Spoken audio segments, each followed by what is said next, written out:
ये संजय हैं, हम लोग कन्नौज के ककरघटा गांव में हैं और संजय भाई बिजनेस करते हैं। क्या बिजनेस करते हैं? Ice cream distributor. Ice cream distributor. तो कहाँ से लाते हो, कहाँ बांटते हो? कंपनी में मैन्युफैक्चरिंग होता है। कहाँ पे? वहीं हैदराबाद में। हैदराबाद रहते हो? हैदराबाद में हमारा डिस्ट्रीब्यूटर पॉइंट्स है। हाँ। और हमारा जो कंपनी है वो गोवा का है। हुनर जो है वो दिल्ली का है। हुनर मतलब ओनर दिल्ली का है। ओनर। अच्छा। तो आप रहते कहाँ हो? हम इसी गाँव में रहते हैं, वो घर है वहाँ। तो डिस्ट्रीब्यूशन कैसे करते हो? मतलब मैं समझा नहीं। मेरे बड़े भाई हैं वो वहाँ पर देख रहे हैं, अभी मैं गाँव में हूँ। हैदराबाद में। कितनी पढ़ाई की है संजय आपने? इंटर किया। यहीं गांव से या वहाँ से? नहीं, यहीं से किया। यहीं से किया। तो आगे आप क्या यही काम करना चाह रहे हैं या कुछ अपना काम भी शुरू करना है? हाँ, ये अभी तो कर रहे हैं, मतलब फिर भी आगे अगर कुछ हुआ तो करेंगे बिजनेस और बढ़ाएंगे। बिजनेस बढ़ाएंगे। कुछ सरकार से मदद मिलती है बिजनेस को बढ़ाने में? कुछ लोन वगैरह या कुछ ऐसा? नहीं। हाँ, सरकार मतलब देती है, वो अपने को नहीं, मतलब बड़े लोगों को देती है। देती है बस। किसान क्रेडिट। किसान क्रेडिट कार्ड। ये सुधीर भाई हैं, इन्हीं के ट्रैक्टर पे बैठ के हम, पिछला कौन सा गांव था वो? सिमुआपुर से हम ककरघटा आए हैं और इस गांव में दोहरे जाटव समाज के लोगों की आबादी है और जो कन्नौज सीट है वो सुरक्षित भी है। और यहाँ से भाजपा से असीम अरुण, सपा से अनिल दोहरे, बसपा से समरजीत, मैं बार बार सत्यदेव बोल रहा हूँ, समरजीत दोहरे, और कांग्रेस से कौन सी देवी हैं? विनीता कमल है। कमल कहाँ है? विनीता देवी है। विनीता देवी कांग्रेस। आज वो हैं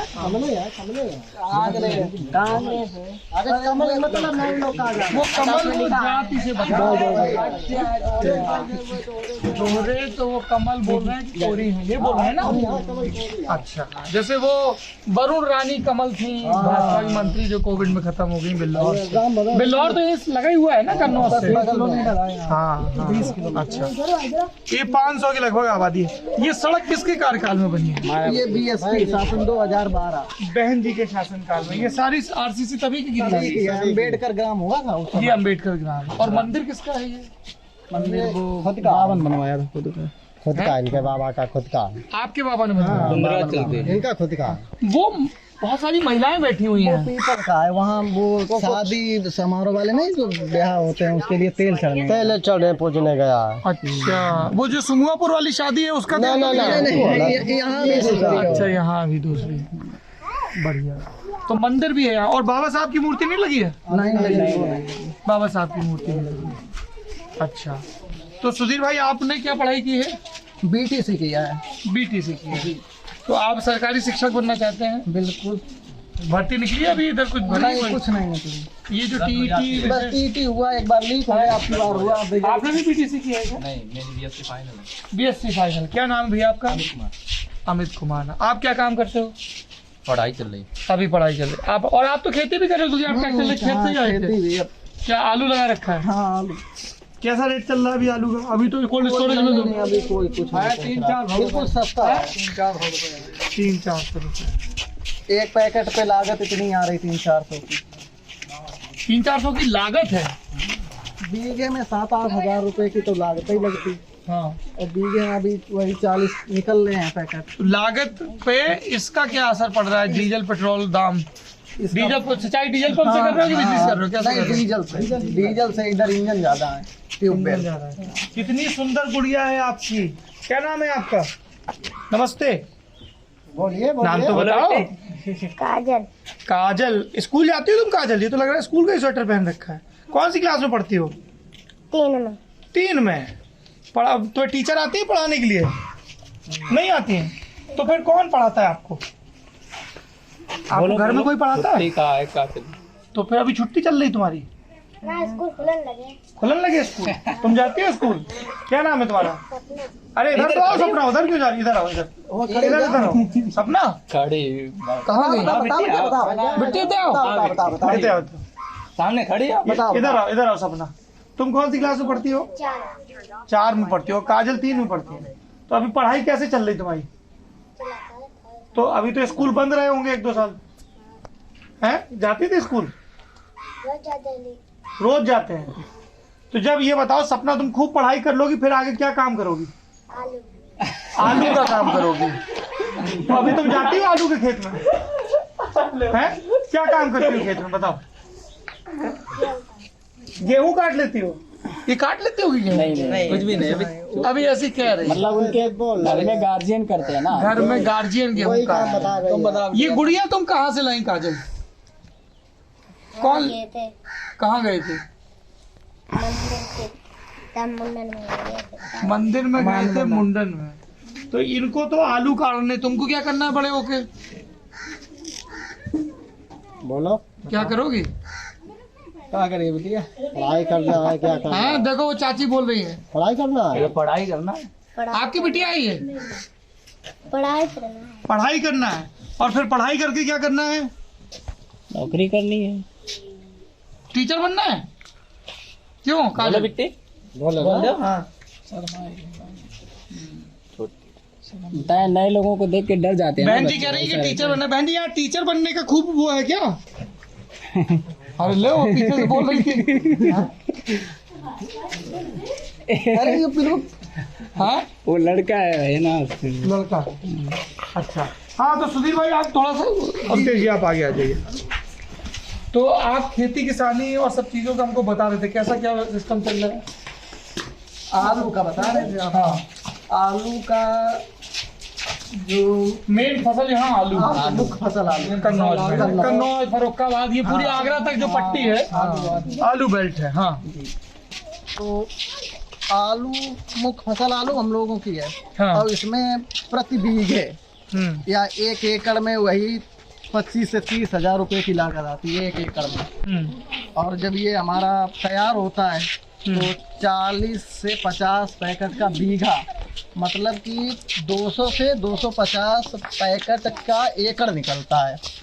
और इसको निकलने के बाद अगर ये पैकेट वही 500-600 रुपये प्रति पैकेट या बैग बिछे तो हम लोगों का वही 5 से 6 हजार रुपये बीघे बचत होता है। 20 से 25 हजार प्रति एकड़ बच जाते हैं। तो उससे पूरी साल का खर्चा या मेंटेनेंस जानवरों का, हम लोगों का। पिछली बार नवरात्र में तो कितना 700-800 तक चला गया था आलू। हाँ, पिछली बार चला गया। कभी कभी चला जाता है, मार्केट है तो।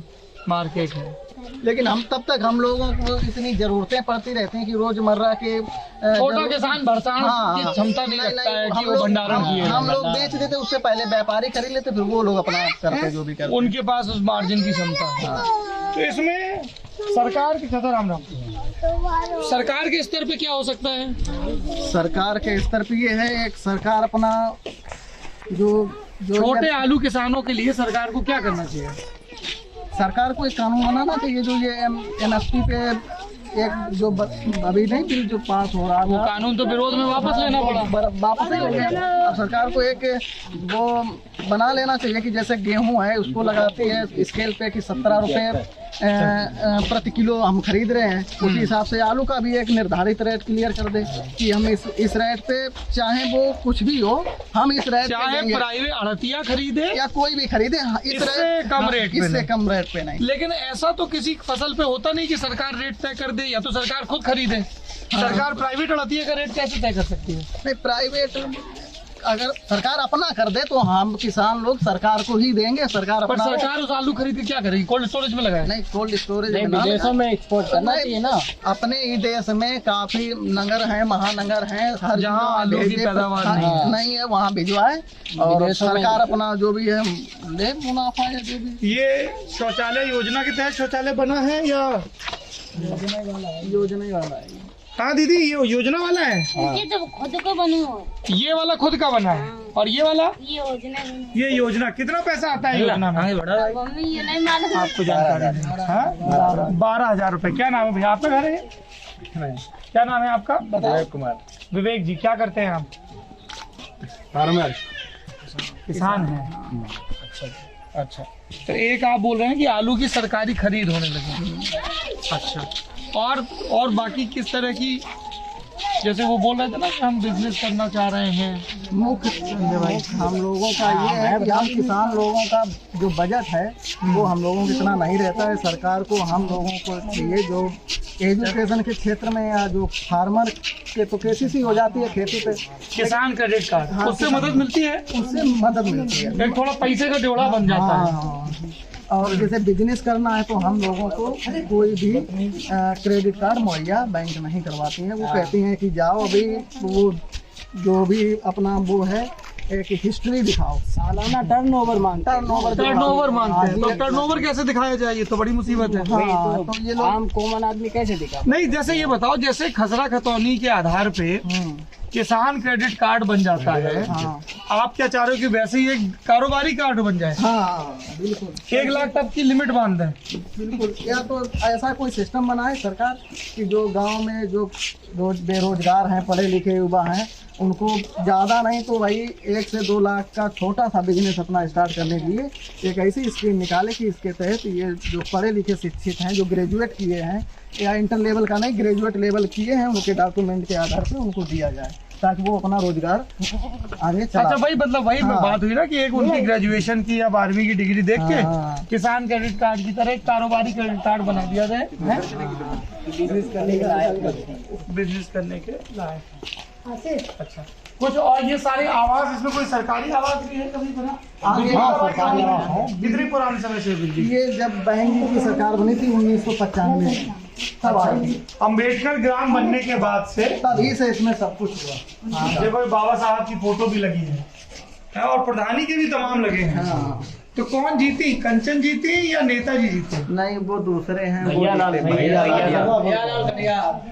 लाल। तो ये दो कैसे लगे हुए हैं? अरे सड़क का ऐसे काफी लोग ये एक बाहर लगे हैं ये। हाँ देखो, एक इधर भी है। ये ऐसे। तो जीते भैया लाल कटियार। नल भी बना, ये नल का ये नल इसी शासन में लगे थे अम्बेडकर ग्राम में। अम्बेडकर ग्राम में खूब काम हुआ है। हाँ, तभी हुआ सब कुछ। इधर 5 साल में कुछ काम? कोई काम नहीं, कोई काम नहीं हुआ।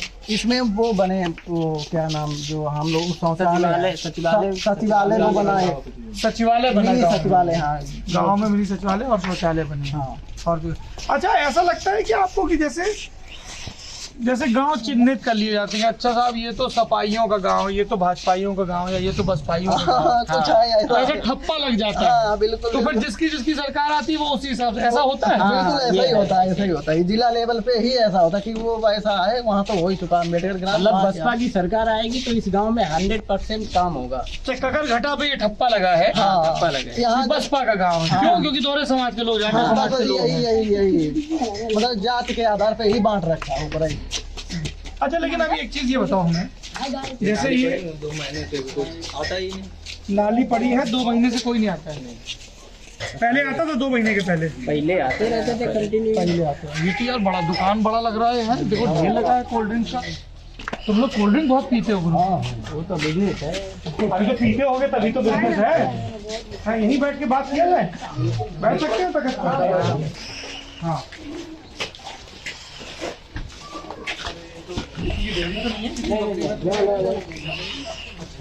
नहीं तो मुझे एक बात बताइए, जैसे आपने कहा कि गांव पे ठप्पा लगा है ना, अब देखो ये बड़ी अच्छी दुकान हमें मिल गई अमतेश जी, चारों प्रत्याशियों के यहाँ स्टिकर लगे हुए हैं। ये बसपा से समरजीत दोहरे हैं, वकील साहब है क्या? आयरन लेडी बहन कुमारी मायावती जी, और कांग्रेस के में राम भरोसे पूर्व कानून को, ये इनके पिताजी हैं क्या? विनीता देवी के इनके ससुर हैं। अच्छा, और जिलाध्यक्ष रहे हैं SC ST प्रकोष्ठ। भारतीय राष्ट्रीय कांग्रेस कैसे लिखा? नहीं, ठीक लिखा है, वो भारतीय इंडियन नेशनल कांग्रेस INC।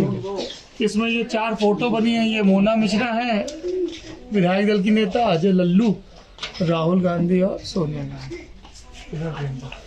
इधर ये असीम अरुण की फोटो, ये भाजपा कैंडिडेट हैं, है ना, और ये कुछ लोकल नेता होंगे। ये तो सुब्रत पाठक है सांसद, इनको मैं नहीं पहचानता। ये दोनों कौन है?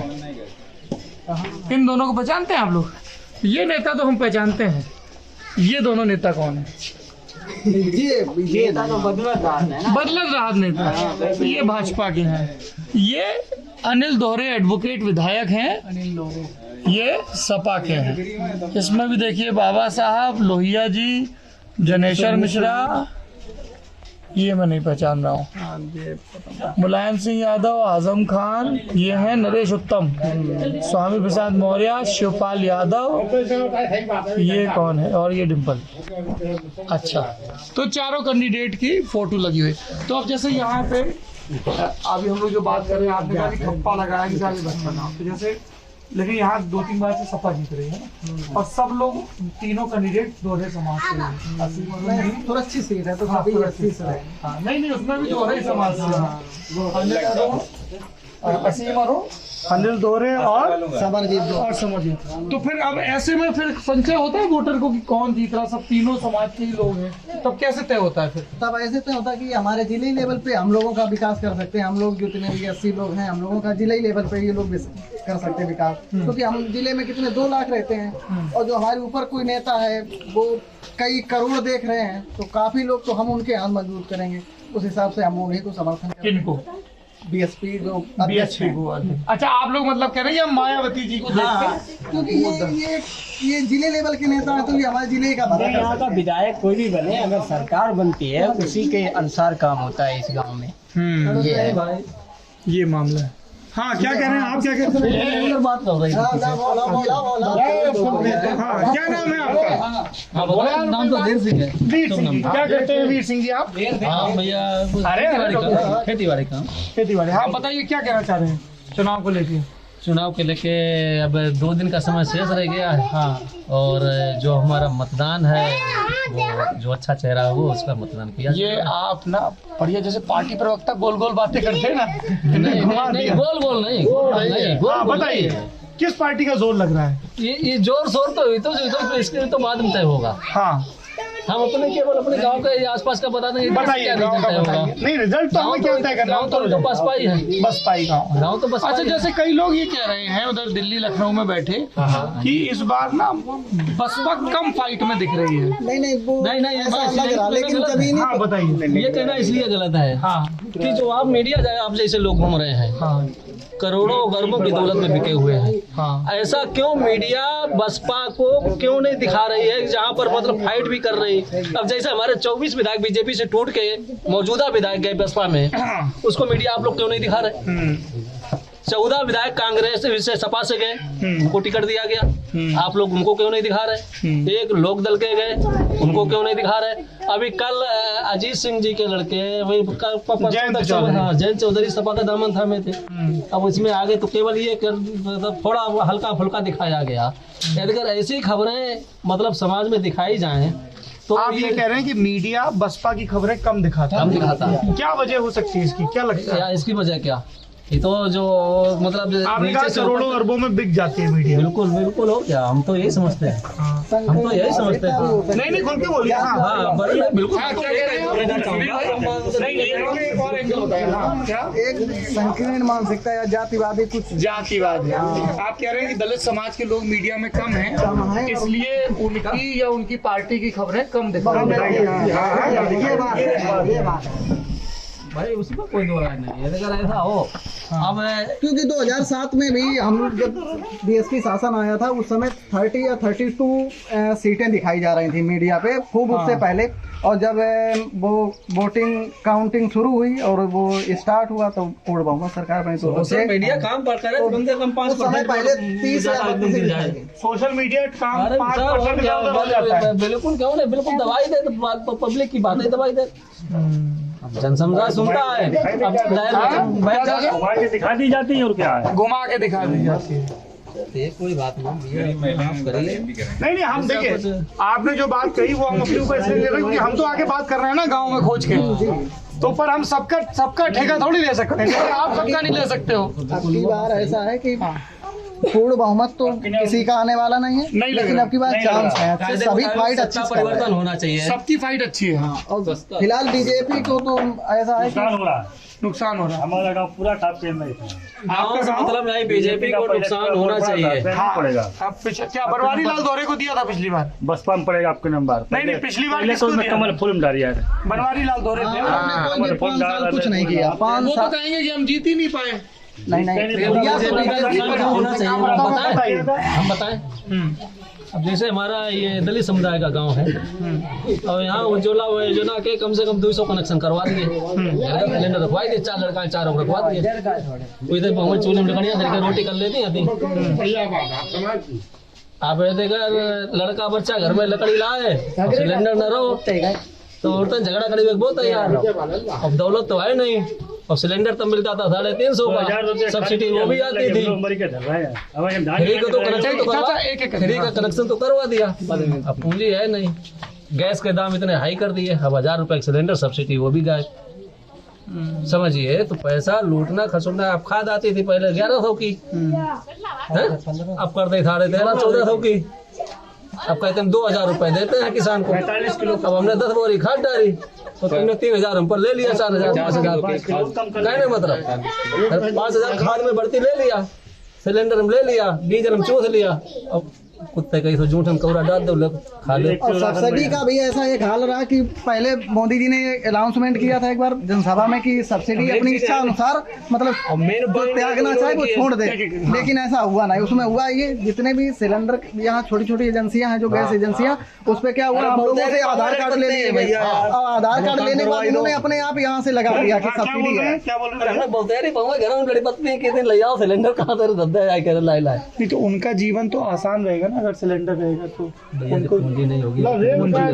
समझिए बात आप दोनों बात नहीं। अब वो जब या तो उनकी आर्थिक, अब जैसे आप कहेंगे अभी हमारा 1000 आबादी का गांव है, हाँ। एक भी बंदा पब्लिक सेक्टर में नौकरी नहीं करता है। विचार करिए, सब खेती में लगे हुए हैं, सब खेती मेहनत मजदूरी में लगे हुए हैं। अगर कोई अप्लाई भी करे तो या तो कहीं न कहीं शिक्षा का अभाव, और शिक्षा का अभाव पूंजी का अभाव, अगर कहीं लगने में वो नंबर 5 लाख चाहिए, अब वो तो है नहीं उसके पास। पहली बात वैकेंसी ही नहीं आती है, विचार करने वाली बात। क्या किया, इधर आरक्षण का वो भी छीन लिया। जो बच्चे थोड़े बहुत पढ़ने लिखने वाले नंबर लगे हो जाते भैया सब्सिडी कैसे नहीं छीन लिया। 10% आरक्षण उनको ओबीसी को काट के वो भी उधर दे दिया, काट के नहीं दिया अलग से। अरे वो अलग सबको दे दिया। वो उनका वो क्या नाम है आपका? धीर सिंह नाम है। धीर सिंह जी, जैसे आपने जैसे इतनी चीजें बताई, सुधीर भी कर सकते हैं आपको। तो मैं तो सब आप ही लोगों की बातें सुनने के लिए आया, लेकिन अगर कोई चीज फैक्चुअली गलत है ना, तो जो 10% आरक्षण दिया है गरीब जो है आर्थिक रूप से ऐसे तो वो ओबीसी या एससी से काट के नहीं दिया, वो उससे अलग दिया। अरे कैसे नहीं किया? अच्छा ये बताइए, जैसे आरक्षण कोटे में बता रहा हूँ, मैं भी अपनी जिम्मेदारी से बता रहा हूँ। आरक्षण जो मैं बोल रहा हूँ वो गलत है तथ्यात्मक रूप से या सही है? नहीं, वो ओबीसी और एससी से काट के तो नहीं दिया ना, अलग से दिया। अलग से दिया गया, वो नहीं होना चाहिए। होना नहीं चाहिए था, क्योंकि जो 50% जनरल का रखा गया था रिजर्व, और 50% में जैसे 23% SC ST और 23% ओबीसी, 15% वो तो जनरल था ही था, और जो SC OBC से फाइट करके जाते थे वो उसमें जनरल में चले जाते थे। अब उन लोगों को उससे जनरल कोटे से रिजर्व कर दिया गया 10%, अब वो अच्छा 40%। अब उन लोगों के लिए रिजर्व कितना हो गया? 50 हो गया। वो तो खुला है ना सबके लिए, वो सबके लिए है, लेकिन वो ऐसा है नहीं, क्योंकि जो ऊपर आका लोग प्रैक्टिकली ऐसा नहीं है, क्योंकि आका लोग जो बैठे हैं वो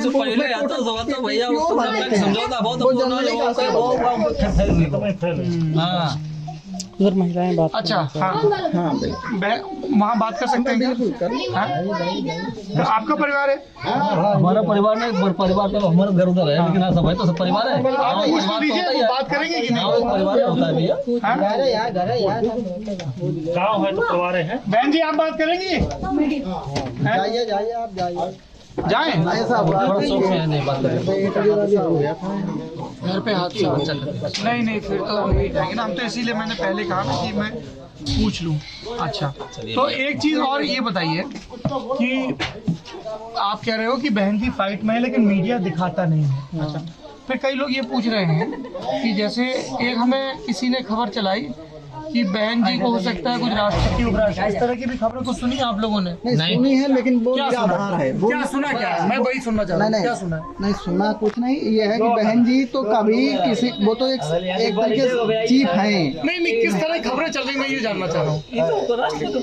नहीं ये ऐसी कोई खबर नहीं। आपने कहा नहीं ये सुना है कि बीएसपी जो मुख्य चेहरा है, हम लोगों का कार्डर वोट हम लोगों की कार्डर जो वोट है एसपी का जो बहन जी की एक मुख्य चेहरा है।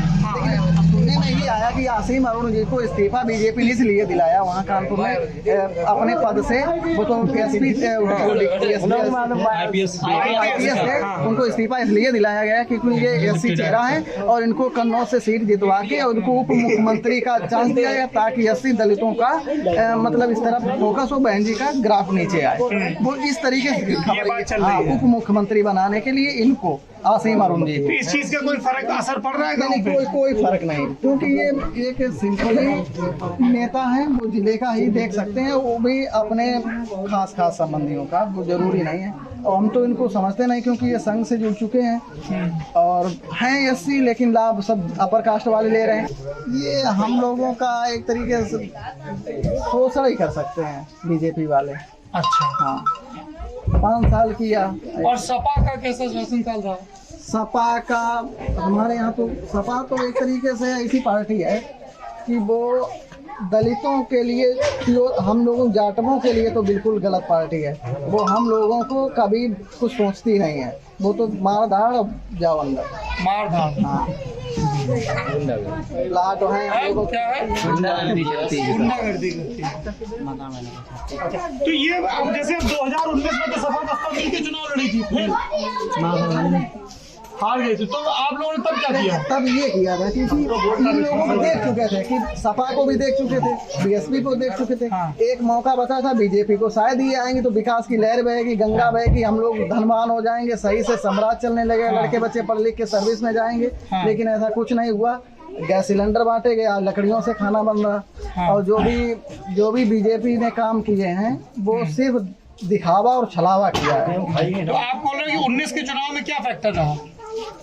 मतलब मैं सीधा सवाल पूछता हूँ, क्या 2019 के चुनाव में कन्नौज की सीट सपा के कोटे में गई थी, तो जो बसपा का कोर वोटर कहा जाता है, दोहरे जाटो समाज का वोटर, वो साइकिल पे गया था या भाजपा पे गया था? भाजपा नहीं गया था, वो इसलिए गया था कि राम तो नहीं, कुछ परसेंट गया था, कुछ परसेंट साइकिल पे भी गया था। नहीं साइकिल बीएसपी में गया था। तो बीएसपी तो थी नहीं यहाँ पे 19 में, नहीं थे तो क्या हुआ? बॉम्बे इसमें नहीं गया था, बीजेपी साइकिल पे नहीं जाएगा, बीजेपी में गया। वो राजनीतिक और धर्म के। कांग्रेस का क्या हिसाब किताब है? कांग्रेस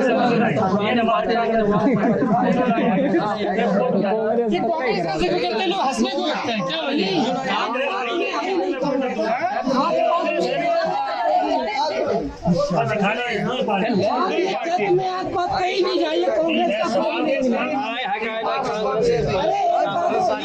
कन्नौज में तो है कांग्रेस, कन्नौज में है कांग्रेस। 84 में 82 सीटें आई थी कांग्रेस के खाते में। 1982 के चुनाव में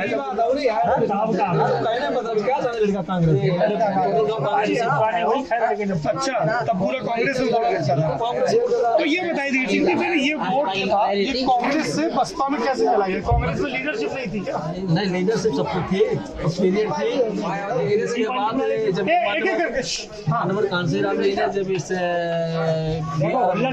सबको आगे बढ़ाया और वो दलितों के आगे आए मसीहा बन के, इसके बाद उन्होंने मतलब ये पार्टी का गठन किया, बहुजन समाज पार्टी सर्वजन हिताय सर्वजन सिखाए का उनका नारा था। तो उस समय पब्लिक का मूड है कि एकदम इधर गांव में आए, इस तरफ आए नहीं, इधर किसने आगे बढ़ाया मिशन को? इन गाँव में कोई पुराना मिशन की कार्यकर्ता है गाँव में? हमारे यहाँ इस समय कोई नहीं, जो मौजूदा जो इस समय बसपा से विधायक यहाँ के हैं सदर के पुराने मिशनरी यही लोग ऐसे हैं। बसपा से विधायक मतलब जो चुनाव लड़ रहे हैं विधायक का। अच्छा, ये समरजीत दोहरे, अच्छा ये मिशन भी कार्यकर्ता है। ललंका जीत तो ले तो अलग, लेकिन जीत तो ले तो अलग की चीज सुनो तो। लेकिन अगर साढ़ा बछरवा जो भिलाई अगर मनाई मत दे तो कोई केस नहीं, साढ़ा बछरवा मत दो तो केस हुआ। आदमी के ऊपर। अब आदमी मर जाए उससे कोई मतलब नहीं। अब सब एक घाई गोरू भरा छुटो करे खाई ले कोई खादी पानी कोई मतलब नहीं। दो फिर बिची को मकाई 1000 रुपया दूंगा हर बार से 2000 में ज्यादा 1000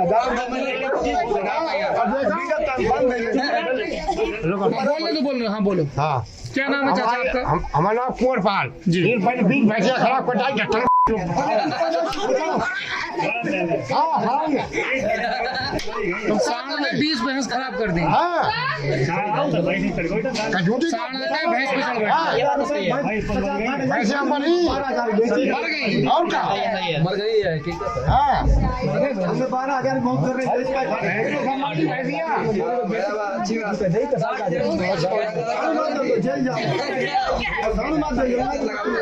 कोई डंडा मार दे चाकू मार दे साल के को बेकार पुलिस पकड़ा कोई बंद कर देखो डी सिंह का है पूछो बेटे मोर्चा लिए पूरा वक्त। हाँ मोर्चा नहीं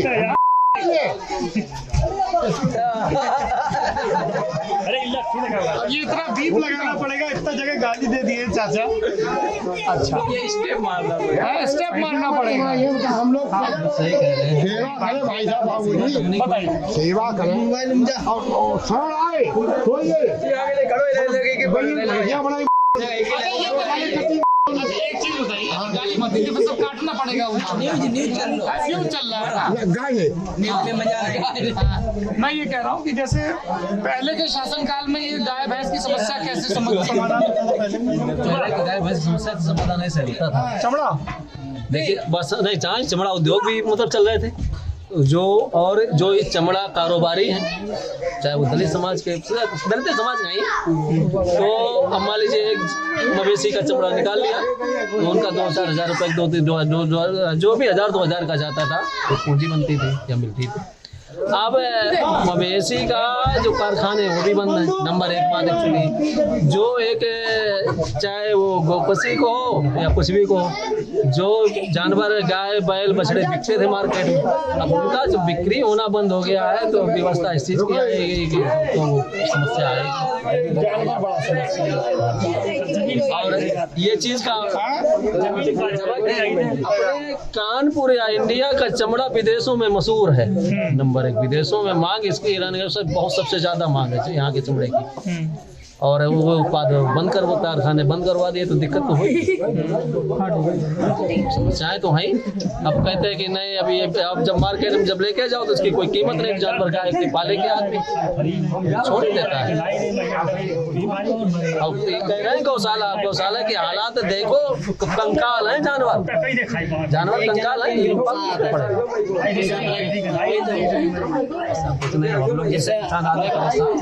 चलिए ये जैसा मैंने आपके शुरुआती वीडियो में बताया था कि कन्नौज आने के पीछे एक पत्रकार के तौर पे जो मेरे मन में पहली इसकी सवाल थे उसमें से ये भी था कि जो जाटव दोहरे समाज है उसके वोट में क्या दिक्कत हो रहा है जिसको बीएसपी का कोर वोटर कहा जा रहा है। मुझे पता चला कि ककरघटा एक हार्डकोर बसपा गांव है। ये मुझे स्थानीय पत्रकारों ने बताया तो मैं अपने मित्रों की सहायता से घूमते हुए यहाँ पर आया। देखिए है क्या कि इलेक्शन सिर्फ इतना नहीं होता है कि कौन जीत रहा है कौन हार रहा है, क्योंकि हार और जीत से वोटर के मन में क्या है ये पूरी तरह पता नहीं चलता है। क्योंकि कई वोटर ऐसे भी होते हैं जिनका कैंडिडेट हार जाता है। पर डेमोक्रेसी में तो सबके एस्पिरेशन सबकी आकांक्षाएं परिलक्षित होनी चाहिए। तो जब मेरे दोस्त जो सुधीर बने हैं यहाँ पे उन्होंने कहा कि जब अम्बेडकर गांव था तब काम हो रहा था फिर बाद के शासनकाल में नहीं हुआ, तो ये अपने आप में एक मुकम्मल स्टेटमेंट है पॉलिटिकल जिसकी अलग अलग ढंग से व्याख्या हो सकती है। ललन टॉप की आपको इस चुनावी यात्रा में ये कवायद लगातार दिखेगी कि हम अलग अलग सामाजिक समूहों के पास जाएं, अलग अलग किस्म के कामगारों के पास जाएं, उनकी रोजी रोटी का सवाल, वो सवाल जिसके ज़रिए वो ये तय करते हैं कि हम अपना वोट किसको देंगे, पुरुष हो महिलाएं हों, उन सवालों के जवाब उनकी दिक्कतों को हम जानने की कोशिश करेंगे ताकि नतीजा जो आए आप उसको भी समझ सकें और जो चीज़ें नतीजे में झलक नहीं रही हैं उन बुनियादी चीज़ों को भी आप समझ सकें। आप ललन टॉप देखते रहिए। हम कोशिश करेंगे कहीं कैमरे के मार्फत माइक के ज़रिए और कहीं बिना माइक के फ़ोन के जरिए, क्योंकि कई बार जो वोटर हैं, जो गांव के लोग हैं, शहर के लोग हैं, वो माइक से इतर ज़्यादा सहज होकर बात करते हैं। तो उस सहजता में हम उस पूरी बातचीत को कैच करना चाहते हैं। ये लगातार यात्रा चलती रहेगी, क्योंकि हमारे लिए हर चुनाव हमारे देश के लोकतंत्र को समझने का, गांव में इश्तिहारों में क्या बताया जा रहा है, क्या हो रहा है और असल में क्या हो रहा है, उसको समझने का एक जरिया होता है। आप देख रहे हैं लल्लन टॉप।